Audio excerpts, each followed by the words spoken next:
just going to use what's called a hand drill here to wind the wire around. So this should be nice and soft. So here is my setup, hand drill here. The idea with the hand drill is that when you're turning the hand drill, you want the teeth tightening onto whatever spit you've got in here. So I have a little bit of a tongue of the silver coming through, and what I'm trying to do is keep some tension. So you can go nice and steady with this, butt it right up against that little bit there, that little tongue that's sticking out, and then slowly wind it around. And you can see that you're starting to make a coil. Okay, so as I was saying, we have this little tongue sticking out here. So you can use a steel block. You could also use a draw plate if you had a draw plate, or something metal. You could even use pliers if you really wanted to. But essentially what I do is I put the steel block up against that piece of wire, so you can't really see, but it's right up against the wire like that.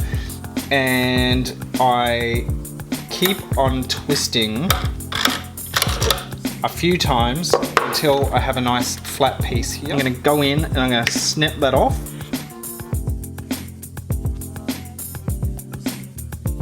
I very carefully start nice and gentle.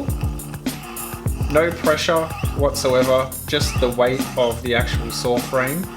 Alright, so I'm getting pretty close to that bottom jump ring. So right now, I'm very carefully going to place this down on the table. Unwedge it and release. And you'll see that I have some, once again, when you're wedging, if it's a really thin amount of material, so if it's a thin wire, you don't want to wedge it too hard, because then essentially you're just going to squish that wire and you're going to have a different shaped jump ring to what you actually want.